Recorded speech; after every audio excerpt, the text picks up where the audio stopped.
nous, mais des choses magnifiques. Alors ça va être selon votre système de croyance, hein, mais bon, moi, pour parler avec mon système de croyance, je dirais les guides, les anges, les archanges, les maîtres ascensionnés, même les déités. Hein, on peut trouver des dieux, des déesses de mythologie qui ont une réalité énergétique.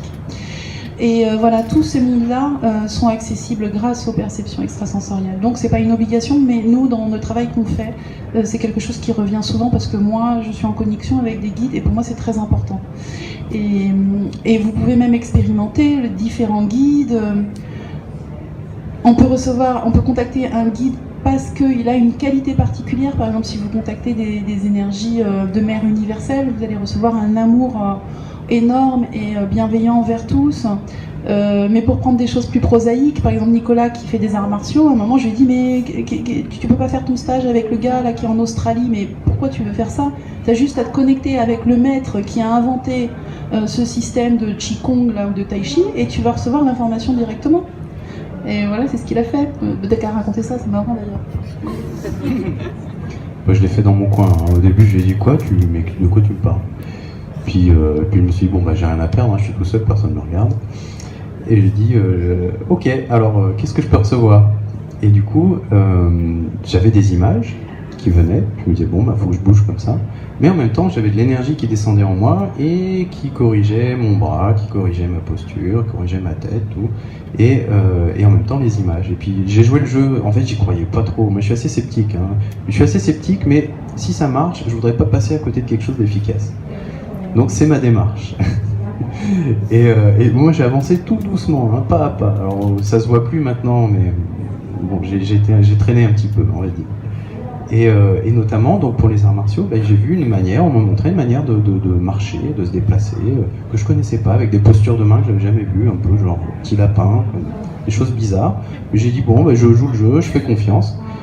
Et 2 mois plus tard, j'avais les mains comme ça.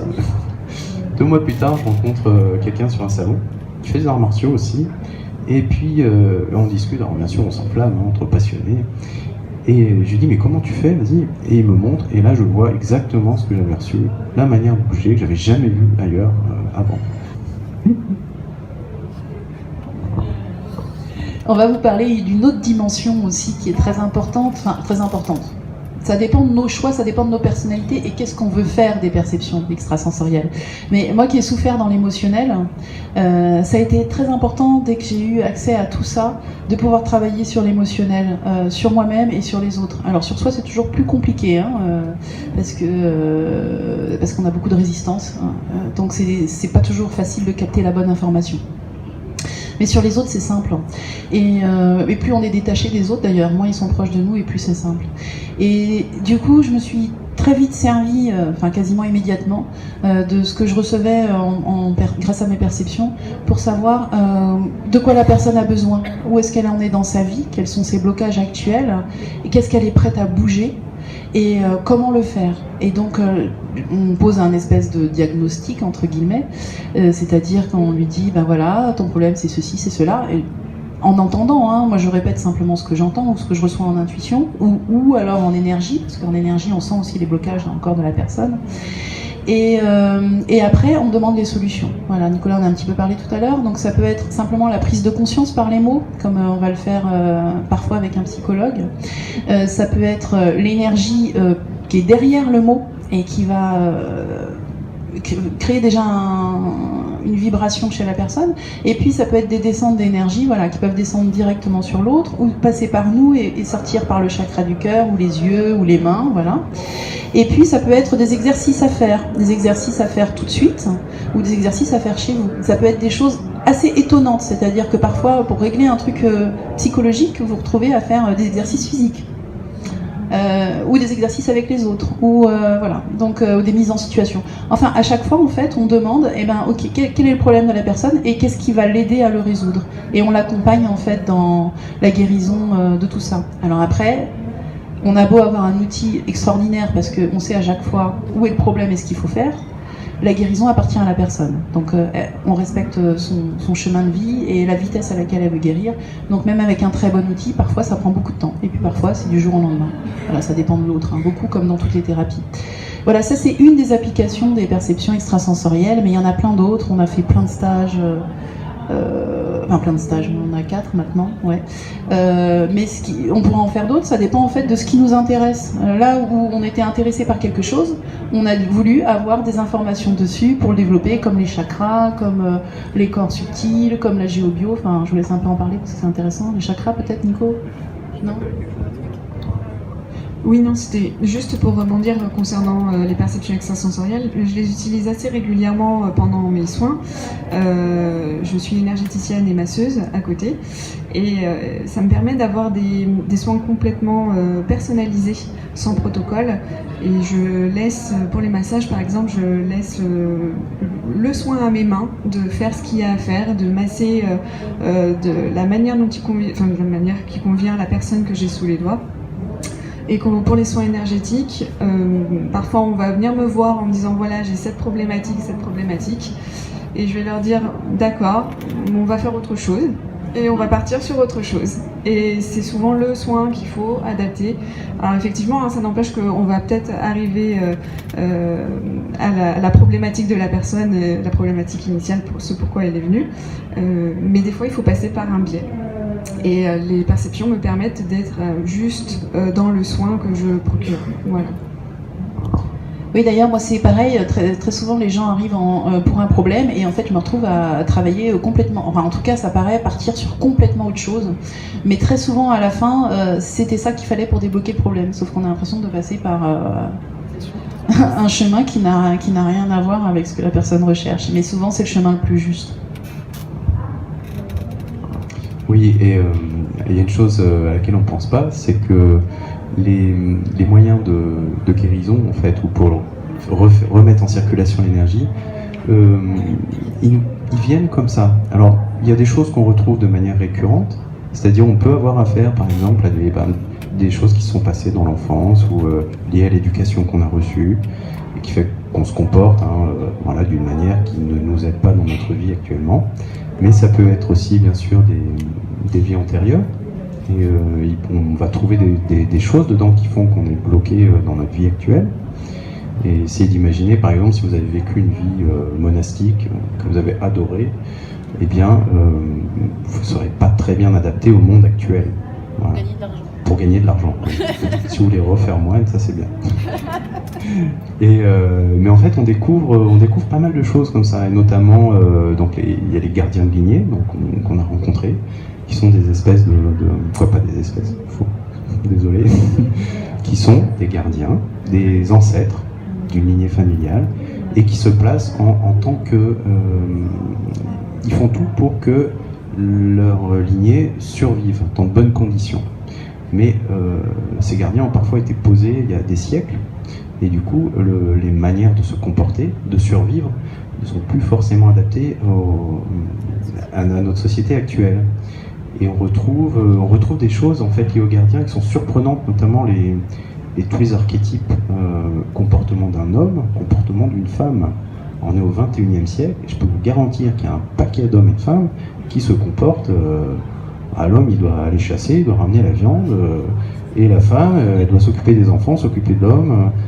Ça paraît caricatural ce que je dis, c'est complètement caricatural, mais alors c'est ancré, et c'est souvent lié, quoi. On l'a trouvé souvent lié à ces gardiens de lignée. Ils disent non, attends, tu t'occupes bien de ton homme, tu t'occupes bien des enfants, c'est pas grave s'il va voir ailleurs, toi t'es en sécurité, les enfants sont en sécurité. Voilà, point barre. Après, tu veux travailler, va t'amuser si tu veux, mais c'est pas ça l'essentiel. Et ben, ça, c'est hyper limitant. Hein. Je veux dire, pour l'épanouissement personnel, on peut repasser. Et je voudrais juste dire une autre chose. Tout à l'heure, tu parlais de l'aspect sacré.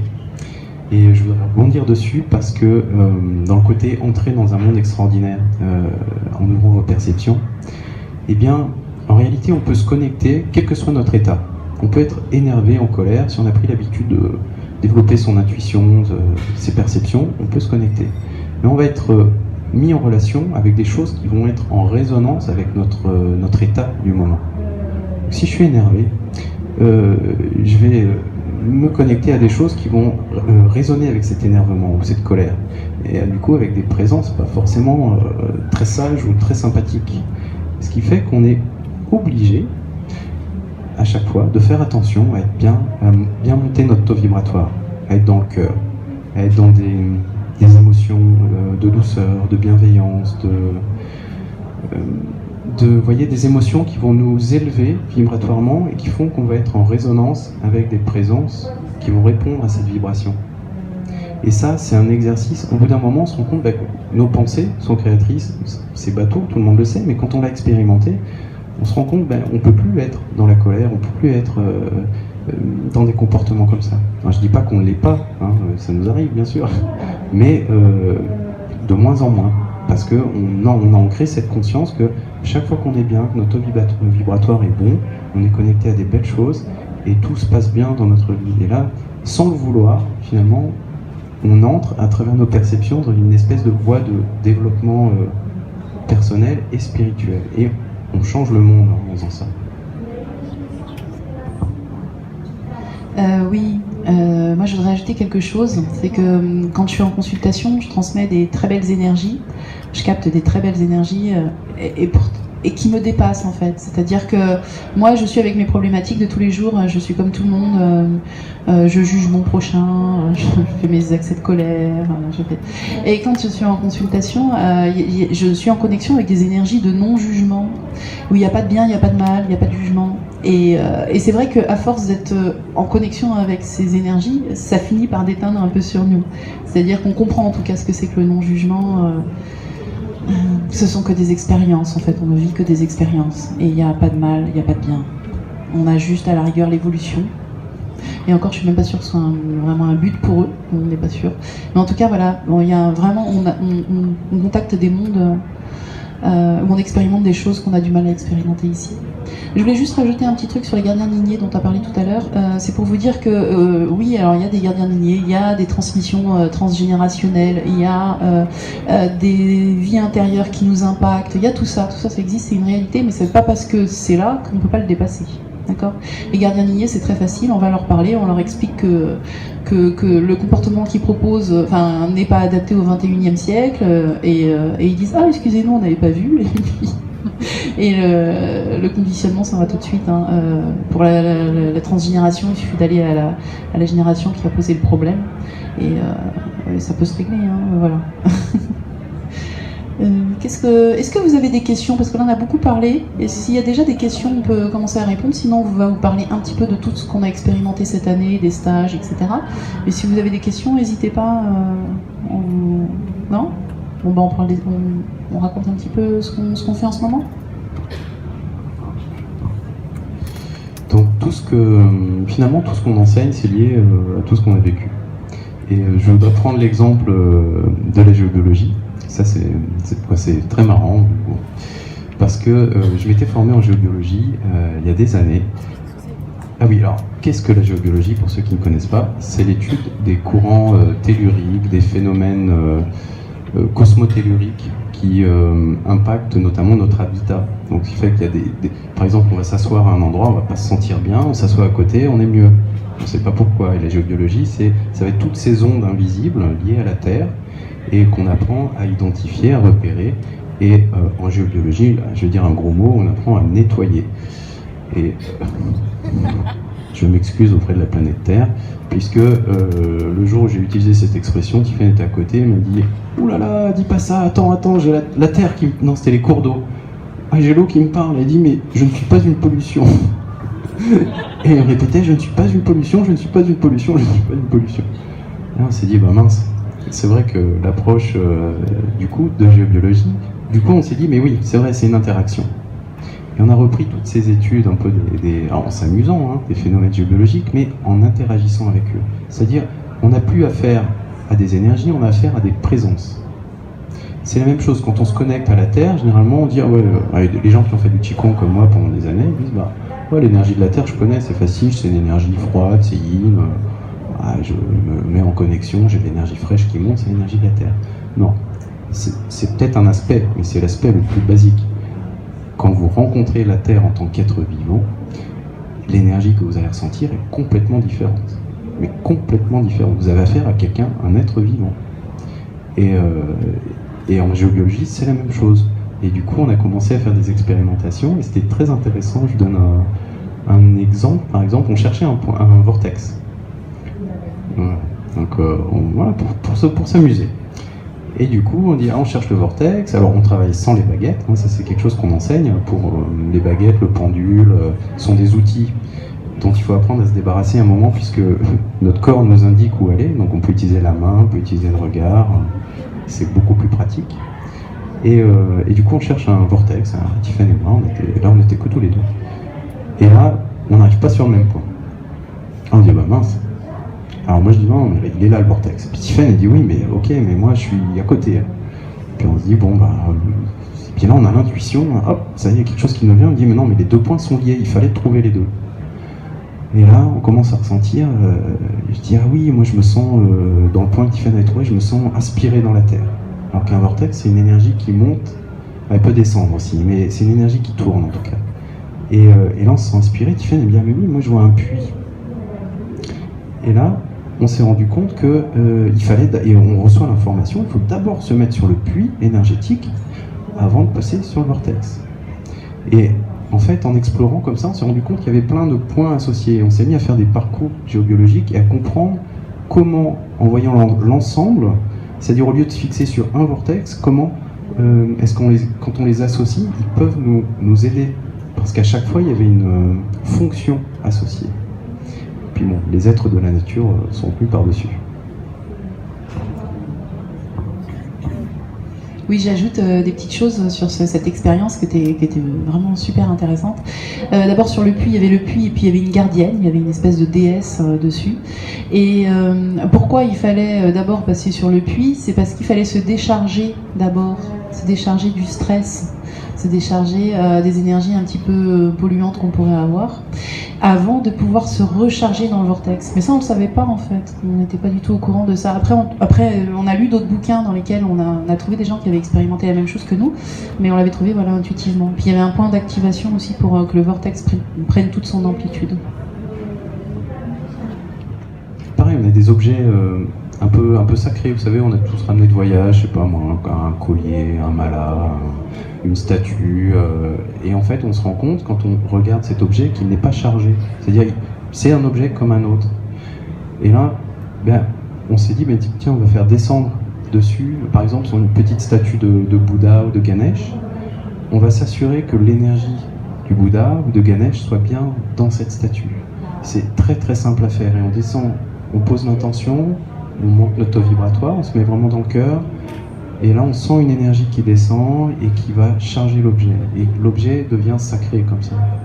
Mais on peut le faire sur un tableau, on peut amener l'énergie comme on fait que je suis, amener l'énergie de l'eau à un endroit de son appartement ou de sa maison, amener l'énergie du feu à un autre endroit.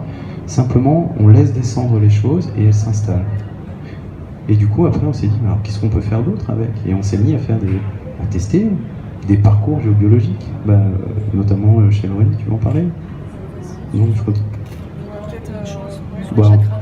allez, on enchaîne. En tout cas, on a exploré plein de trucs comme ça en géobiologie, comment...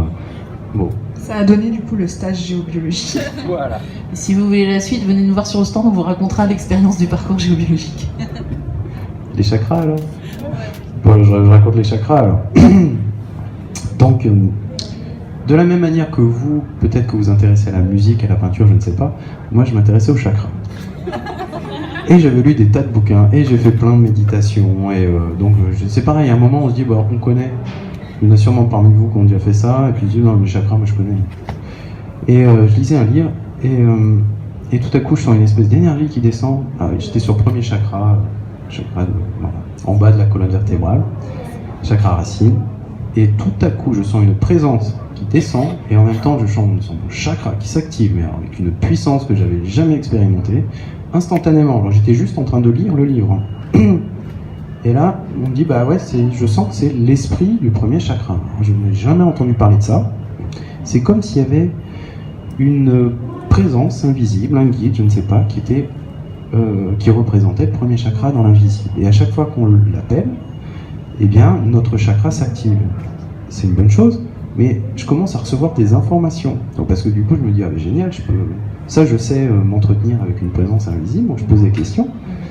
Et le chakra me dit, quoi, cette énergie me dit, bah voilà, moi je travaille au niveau physique sur tel plan, j'aide assis à ça, j'aide au niveau des genoux, j'aide au niveau de la force dans les jambes, et puis au niveau psychologique je suis lié à ça, au niveau spirituel, au niveau mental. Et je me dis, waouh, c'est génial. Et après je prends mes bouquins et je trouve exactement les mêmes informations, sauf que j'en avais reçu beaucoup plus. J'avais reçu plein d'informations en commun et j'en avais reçu beaucoup de supplémentaires avec des exercices, des choses comme ça. Ça m'a passionné et ça a aussi donné lieu à un autre stage sur le développement des chakras. Voilà, donc en fait, on ne sait pas combien on va faire encore de stages parce que ça va dépendre de nos centres d'intérêt. Mais c'est pour vous dire que quand vous avez des perceptions extrasensorielles, et c'est beaucoup plus facile à développer que ce que vous croyez, ce que vous imaginez, eh bien vous pouvez avoir des informations sur tout et n'importe quoi en fait. Le monde s'ouvre à vous sur un plan invisible, c'est-à-dire vous voyez la contrepartie énergétique des choses, vous pouvez accéder aux annales akashiques comme Laureline. Un jour il faudra qu'on en fasse un stage. Voilà, et donc moi comme je disais en début de conférence, j'ai reçu l'injonction d'aider les gens à développer leur perception. Donc si c'est quelque chose qui vous intéresse, n'hésitez pas à venir nous voir.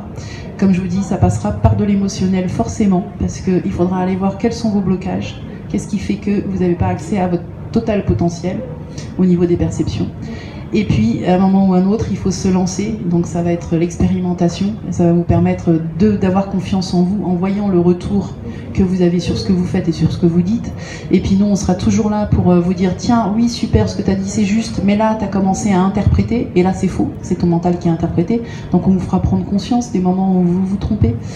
Et puis surtout, on aura des exercices, on passera sur chacun d'entre vous et on regardera quel exercice il faut vous faire en fonction de comment dire, j'allais dire des capacités avec lesquelles vous êtes venus. Alors c'est pas vraiment, c'est comme si on a tous des perceptions, mais un peu comme il y en a qui sont physiquement plus faits pour courir et d'autres plus faits pour soulever de la fonte, et bien de la même manière on va avoir des canaux qui sont un petit peu plus forts que d'autres. Moi j'ai l'audition donc est très fort, Laureline la vision est très forte, enfin c'est pour vous dire, la kinesthésie aussi, voilà, c'est pour vous dire que vous pouvez avoir on n'a pas tous le même canal aussi fort.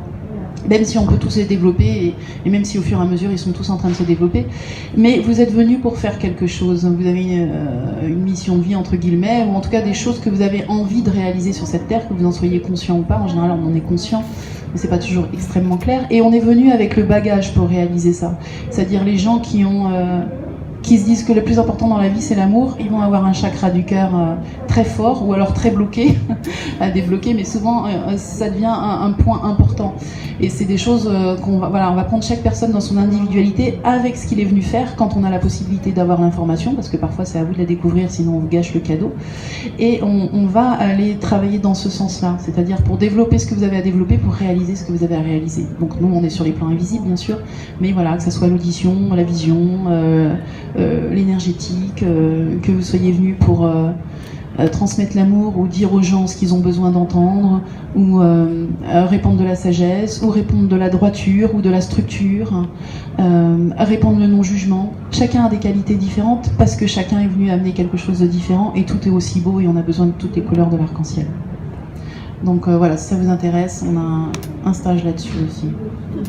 Et puis il y a plein d'autres choses aussi qu'on a faites dont on n'a pas encore de stage, mais qui viendront peut-être un jour, sur le remote viewing, sur qui est la vision à distance, sur récupérer des capacités de ses vies antérieures, sur aller dans les annales akashiques. Voilà, c'est des choses qui sont en préparation, on n'a pas fini d'explorer. La non-énergie, voilà, aller à l'endroit, au centre du cosmos, enfin, si ceux qui connaissent un petit peu l'énergétique, c'est quoi, c'est le chi et le wuchi, c'est ça, non?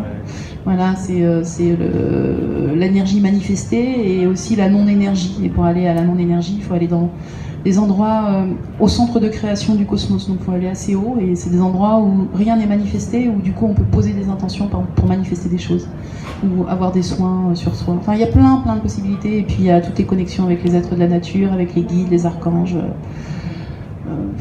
les maîtres ascensionnés, etc., etc. Au moins que chacun trouve son ange gardien ou son guide personnel, parce que sinon on est un peu seul dans la vie. Alors que le guide personnel, il est tout le temps là autour de vous, il attend qu'une chose, c'est que vous vous réveillez pour l'entendre. Pour ceux qui ne l'entendent pas encore, mais je suis sûre que parmi vous, il y en a plein qui en ont déjà conscience. Qu'est-ce qu'on pourrait vous dire pour finaliser les choses? Je ne sais pas quelle heure il est moins le quart. Est-ce que vous avez des choses que vous voulez expérimenter, des questions que vous avez? Sinon, oui. Alors, Madame me demande combien de temps durent les stages. En fait, la plupart, il y a géobiologie, il y a un week-end de 2 jours et un week-end de 3 jours. Il y en a un où c'est vraiment les bases de la géobio que vous pouvez trouver un petit peu partout. Si ça, vous l'avez déjà acquis, vous passez directement à la partie multidimensionnelle, le stage week-end 2. Les chakras, c'est 3 jours, 3 jours, voilà. Et c'est pas que les chakras, c'est aussi le corps énergétique, il y a aussi des transmissions de soins. Les perceptions extrasensorielles, c'est 3 week-ends, où on va aussi travailler avec des techniques sonores pour rentrer dans les états modifiés de conscience, pour avoir accès facilement vous-même à vos propres perceptions, parce que nous, on va aller voir sur vous qu'est-ce qu'il y a à débloquer, etc., quelle est votre potentialité, mais c'est aussi d'expérience par soi-même. Le but, c'est pas que vous soyez dépendant de nous, c'est que vous ayez une vraie autonomie. Donc, c'est de commencer à rentrer dans les états modifiés de conscience par vous-même. Alors souvent, on peut y avoir accès déjà par la méditation, ou par des pratiques énergétiques, mais souvent on a tendance à aller toujours au même endroit. C'est-à-dire que c'est comme ça que quand on se retrouve au coin du feu avec des amis, on refait le monde, on fait « Ah ouais, non mais moi je veux faire ça, ah il faudrait faire ci », et puis le lendemain, personne ne fait rien. Parce que quoi? Parce qu'on est allé là-haut, ok, on a eu des super infos, on sait que c'est ça qui doit être fait, mais le chemin entre là-haut et ici et maintenant, eh ben, il n'est pas nettoyé, il y a plein de mémoires dessus qui bloquent, les marches d'escalier ne sont pas faites, et il faut apprendre à aller à chaque strate, et ça, les techniques sonores vont nous aider à faire ça. Voilà. Reconnexion à soi, c'est sur un week-end, 2 jours. Voilà. Reconnexion à soi, c'est vraiment pour travailler sur soi. C'est quand vous avez l'impression que vous avez des schémas répétitifs dont vous ne vous sortez pas, ou simplement un domaine dans la vie dans lequel vous avancez pas, vous comprenez pas pourquoi. Voilà, ça va vraiment, pareil, un stage où on va passer sur chaque personne en individuel et on va regarder qu'est-ce qui bloque, qu'est-ce que vous avez besoin d'avancer en ce moment dans votre vie, qu'est-ce qui se passe. Et ça, on le fera que avec des perceptions extrasensorielles et en passant sur chaque personne. Alors c'est pas que comme des séances individuelles mises bout à bout, parce que à chaque fois qu'on travaille sur quelqu'un, il y a un effet miroir, et si la problématique résonne chez vous, vous pouvez le travailler à travers l'autre. C'est des fois même plus facile de travailler à travers l'autre que de travailler directement sur soi. Voilà, au niveau du stage, c'est à peu près tout. Est-ce qu'il y a d'autres questions? Bon, sinon, on peut vous faire une petite expérience avant de terminer.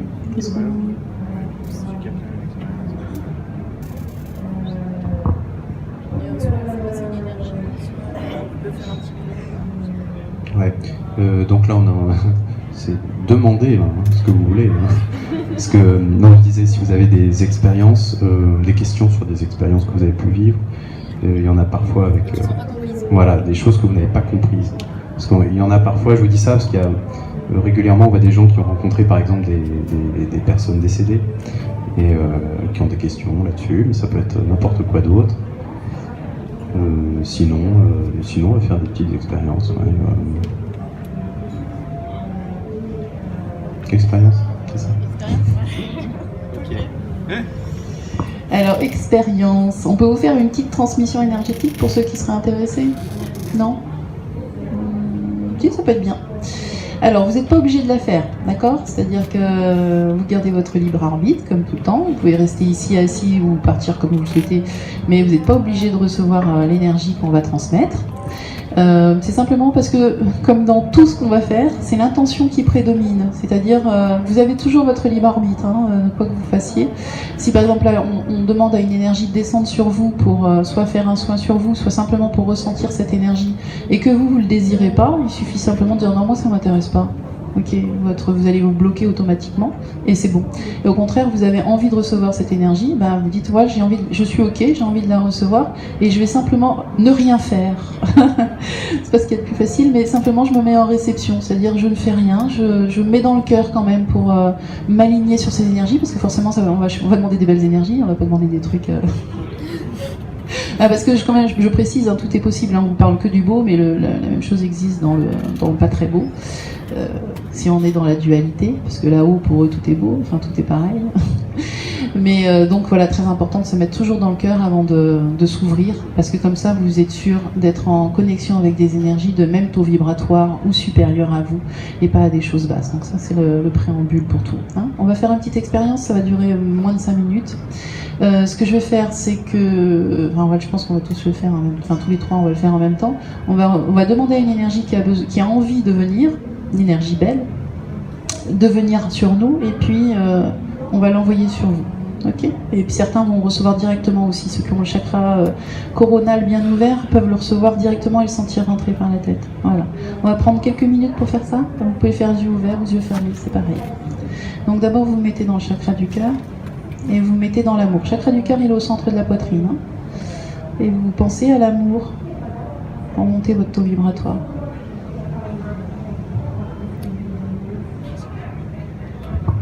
Pour ceux qui ont des difficultés à penser à l'amour ou qui ne voient pas trop, pensez à des gens que vous aimez ou sinon à des chatons, hein, ou des chiots, ce que vous voulez, mais ça marche plutôt bien, les bébés animaux. Pour ceux qui ont le chakra coronal bien ouvert, ou qui simplement sentent déjà là, que ça picote en haut, mettez votre attention sur le sommet de la tête, une fois que vous avez fait le chakra du cœur. Et puis dans votre cœur, vous allez demander à recevoir une magnifique énergie.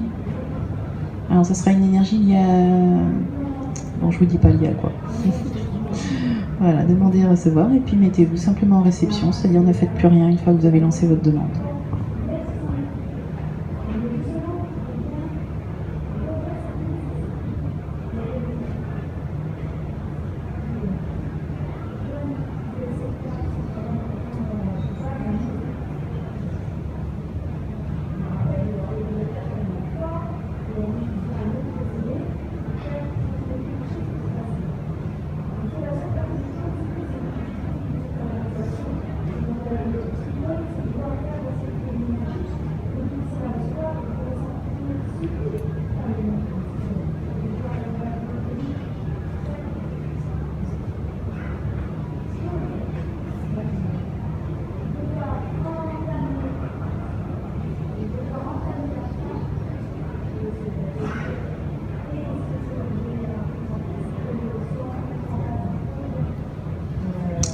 Voilà, vous pouvez rouvrir les yeux, ceux qui l'ont fermé.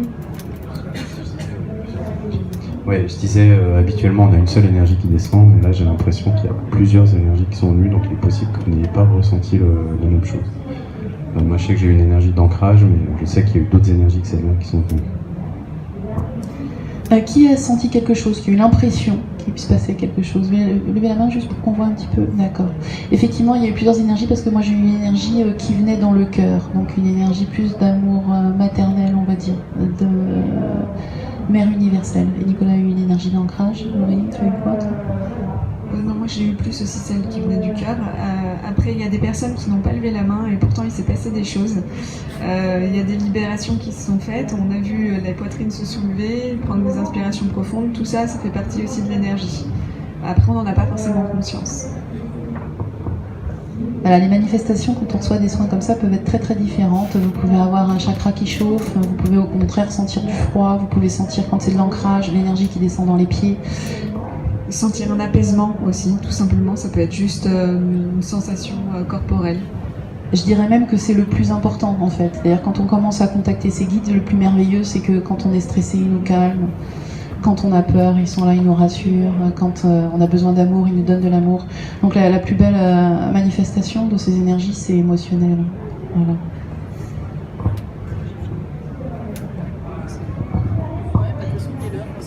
Ok, donc moi je voulais juste insister sur ce que vient de dire Tiffaine.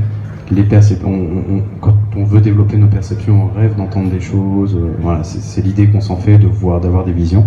Alors que je reviens sur ce que tu as dit, le plus important, ce sont les émotions. Ce sont les énergies associées à des émotions.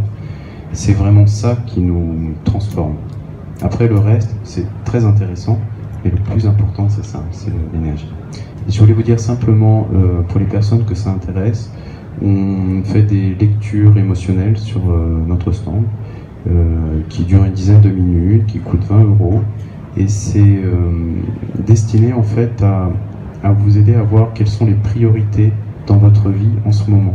Quelles sont les choses importantes qui doivent bouger, que vous êtes capable de bouger? Et on va vous donner on va faire notre possible pour recevoir les explications en même temps, comprendre les clés, l'enjeu qui se joue en ce moment dans votre vie. Voilà. Donc, Oui, quand même, je précise pour les bilans, comme on est sur le salon et que ça dure pas très longtemps, on n'ira pas jusqu'à la guérison. Mais des fois, la compréhension peut permettre déjà de bien avancer. Les guérisons, ça se fait plus en stage ou en séance individuelle. Oui, on a encore 1 minute ou 2 si vous avez des questions à faire avant qu'on termine. Et puis sinon, on va arrêter là. Pardon? Alors, le stand, j'étais devant. T50. L'allée T et le numéro 50. Voilà. Est-ce qu'il y a une question avant de terminer? Ou on arrête ici? Ok. Merci à tous. C'était un plaisir de faire cette conférence.